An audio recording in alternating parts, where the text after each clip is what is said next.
Hello and welcome to another edition of Edtech Monday Kenya, a platform that facilitates critical conversations on the use of technology for teaching and learning. And in line with the 2021 World Teachers' Day theme this year, Teachers at the Heart of Education Recovery, our October edition of Edtech Monday Kenya focuses on enabling teachers to lead and innovate. The work of teachers has fundamentally changed. Now that they are required to use a range of educational technologies, teachers need quality, continuous professional development, in particular training on the pedagogical use of ICTs to conduct remote teaching, as well as learning how to conduct formative assessments and to provide individualized instruction to better support at-risk students and those who are already fallen behind. Technologies have proven to be useful to address these challenges in the response to the crisis. But innovation is also a critical factor for education to be inclusive, equitable, and of good quality, and needs to be at the heart of education policies and policy making. Education in 2020 was in many ways defined by innovation in technology that made remote learning all the more possible. And this October, we're asking what should be done to enable teachers to lead and innovate, and how do we encourage teachers to do this? Our panelists this month: Dr. Maurice Odondo, Director, Kenya Education Management Institute, KEMI.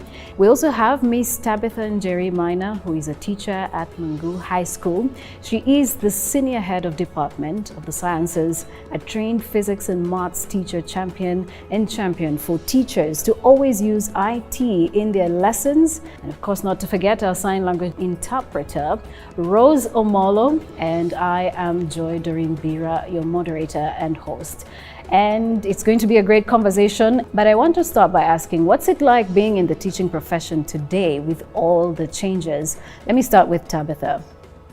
The learning resources that were available for the teachers in the past were basically the chalkboard and the notes and the exercise books and a few charts that the teachers would draw for the learners to use in the learning. But over time, a few other tools have been made, and that has helped the learners to achieve the objectives. And later, the technological tools like PowerPoint presentations, the virtual labs, and many other tools have been developed, and that assists the learners to learn and also to retain the knowledge that is being taught to them. Right. We've got some teachers with us on the show today, and we want to pose some questions to them. And the first question I want to pose is a question similar to what we posed to Ms. Tabitha Maina. The work of teachers has fundamentally changed over time, especially now. What's it like being in the teaching profession today with all the changes? Well, if I compare when I was in school, the way the teaching profession was viewed, the teacher was viewed as the owner of the knowledge. So you could never question, you could only listen and follow instructions. But I think currently a teacher is more of a curator of knowledge. So his primary work is to guide the student in their pursuit of knowledge. And I think the main difference is now educators are more facilitators than traditionally teachers. So I think a lot has changed in also the approaches. Currently we talk of inquiry-based learning, where it is more student-centered rather than the teacher-centered. So many teachers are moving away from lecture kind of teaching to that inclusive learner-centered teaching. And you notice that right now, I think more teachers are aware of different styles of learning for different students. There are those who are visual, there are those who are tactile. So I think for now, teachers are actually incorporating more of those kind of concepts than in the past.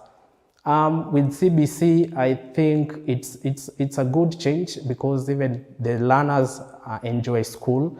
I know parents might be up in arms because they are more involved with the learning of the children, but the children enjoy school because it's like it's mimicking reality and what they encounter out there.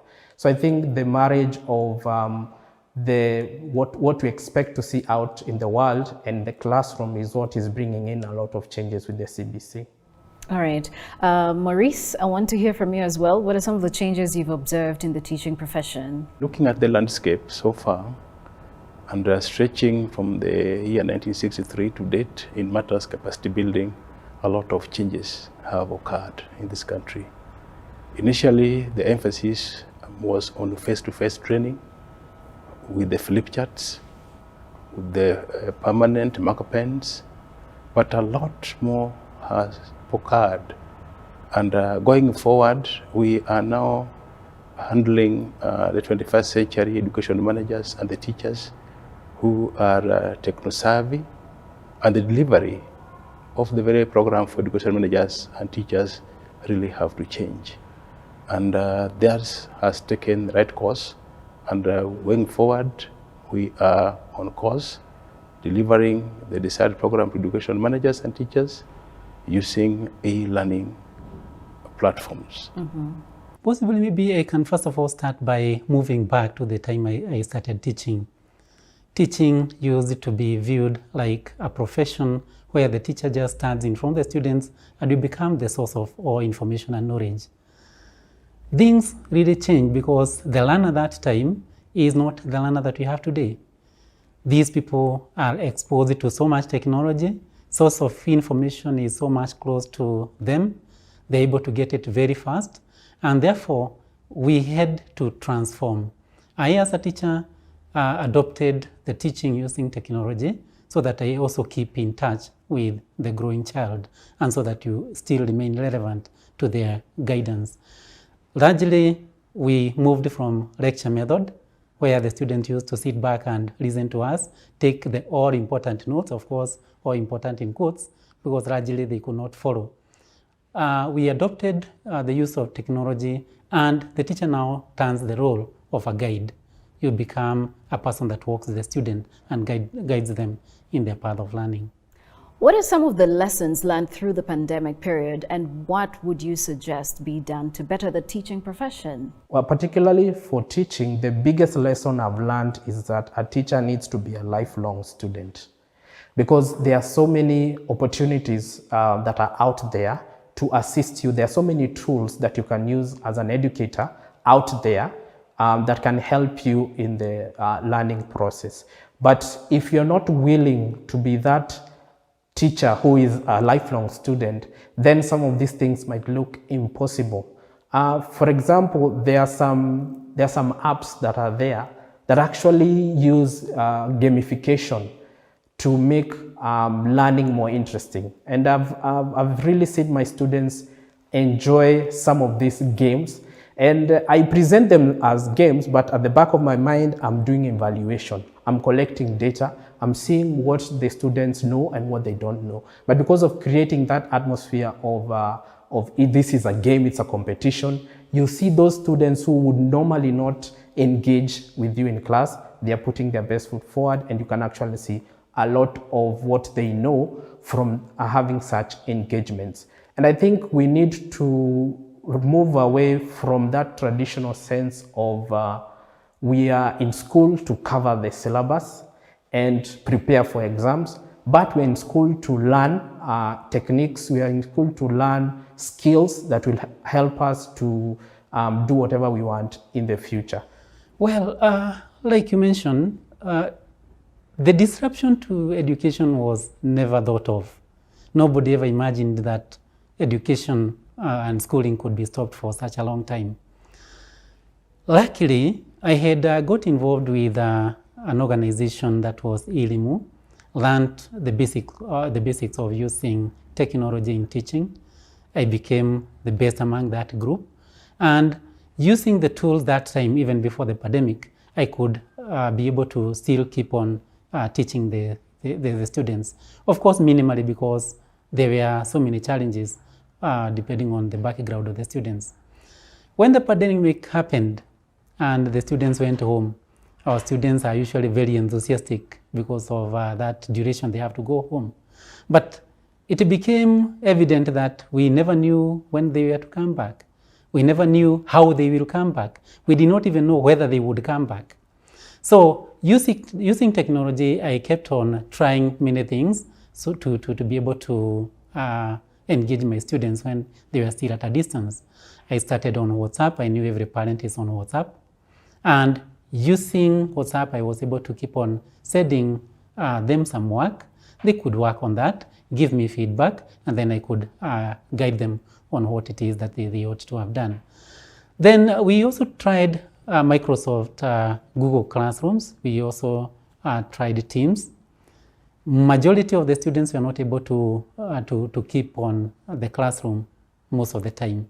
But using technology, we kept on encouraging them to ensure that they keep learning.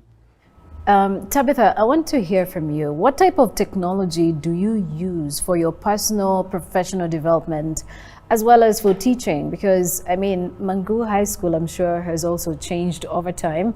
But I want to know, for you as a teacher, what type of technology do you use for personal, professional development? I have been exposed to some platforms like the Teachers Lounge, where there are people, trainers, who train teachers in terms of technology tools to use in class. For example, I was involved in a platform called Go Labs, where we were taught how to create content in terms of creating ILS. ILS are lessons which the learners can use on their own.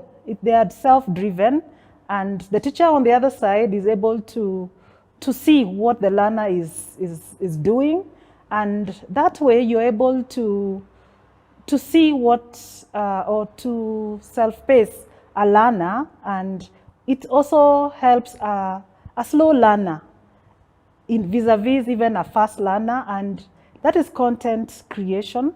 I was also involved in some trainings for KICD, where we were doing some remote learning, and again, that was based on Microsoft.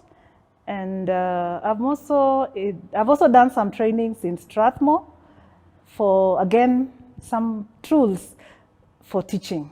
There are challenges like affordability of not just the technology devices, but there's also the data that they use for teaching. How exactly are teachers navigating these challenges, and how do they even go about navigating them better in the future? Joy, these teachers are trained, and we train them to be able to innovate in the most effective way in managing this data.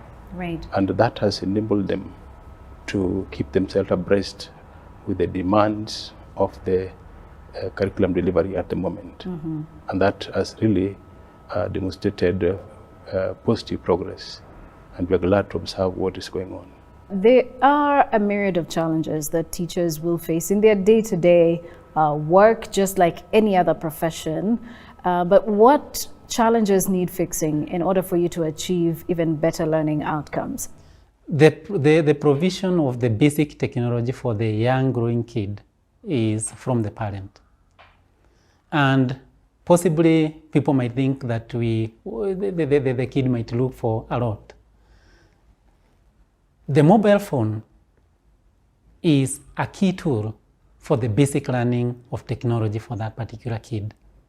There are parents who will hold that phone, but directed the right way, the phone, as affordable as it is, because a large percentage of the parents right now owns a smartphone.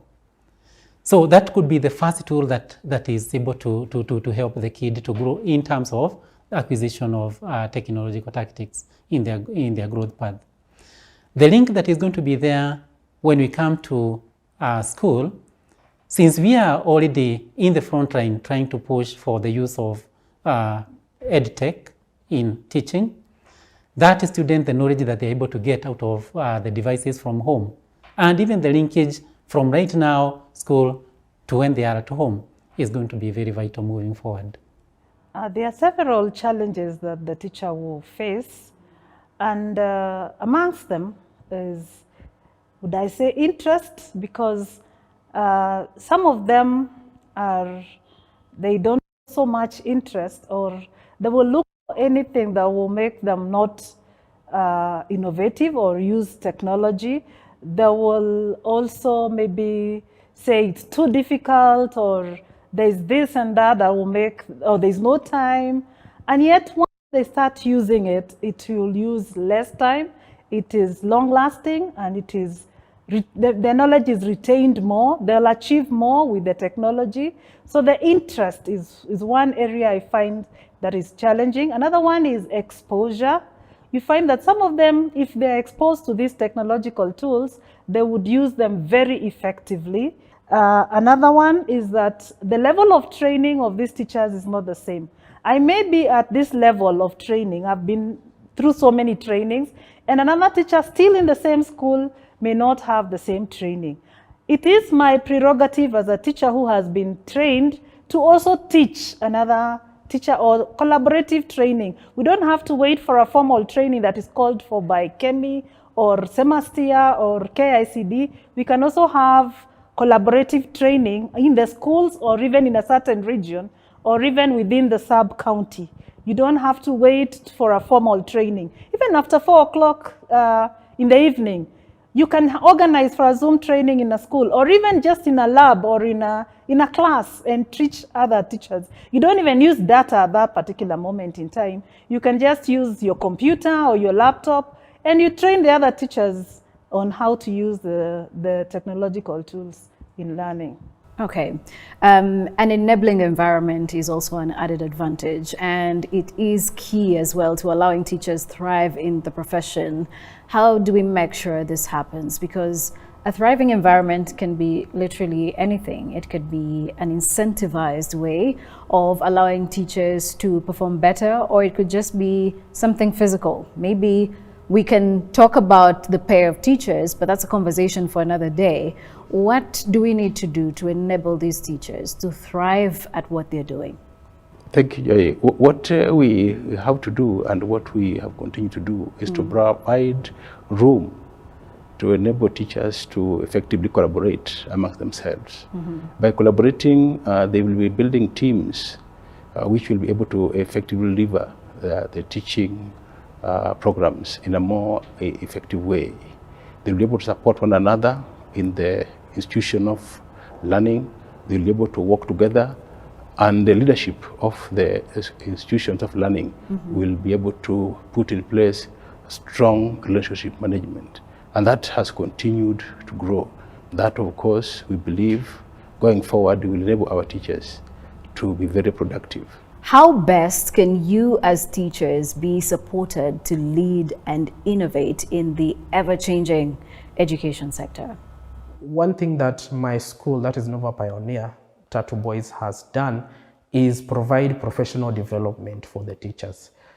Every week we have a session of professional development where we learn new techniques, we learn we explore new tools of helping our learners, and also we collaborate with other teachers. I think collaboration is one very important skill, 21st century skill, that we need to use as educators, because many of the things that I'm using, or many of the technologies that I'm using in class, I've learned them through collaboration with other teachers. And teachers from all walks of life, primary school teachers, people who are teaching in college, private, public schools, everyone has something that they can share with other educators. And that collaboration has really helped me to improve some of my skills as a teacher, how I evaluate my students, how I present my content to the students, best techniques for engaging the students, and many other aspects of the teaching and learning process.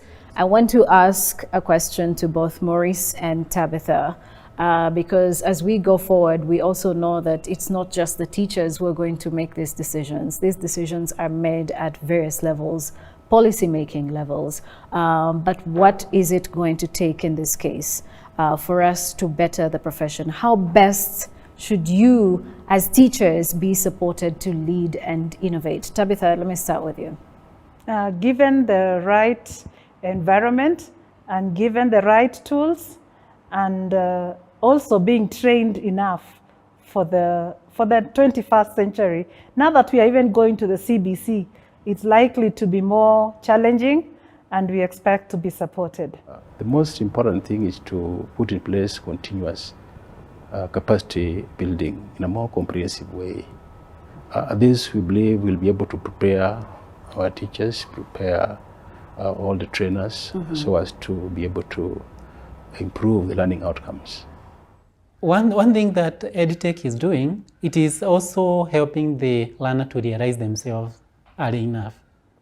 So if a learner feels they have a strength in the given area, then this technology comes and only pushes that further.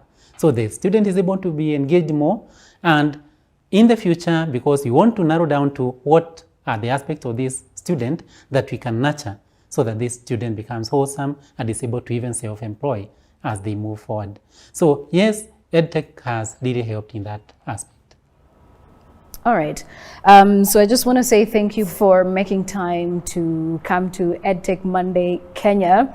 This has been quite a revealing conversation, getting to know what the challenges are that teachers face, but also looking at it from the perspective of what needs to be done to make sure that teachers can thrive.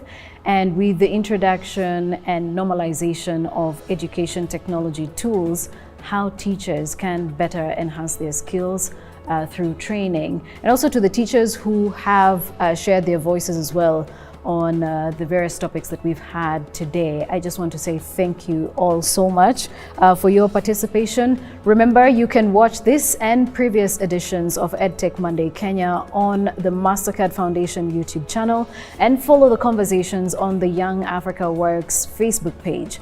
My name is Joy Doreen Bira. Our sign language interpreter has been Rose Omolo. Let's meet again next month, where our focus will be on the level of STEM. Science, technology, engineering, and mathematics uptake in the country, and how exactly we can advance it. For all your views, I'm sure you know where to find us on all our social media platforms. Until then, it's bye-bye for now, and thank you for watching Edtech Monday Kenya.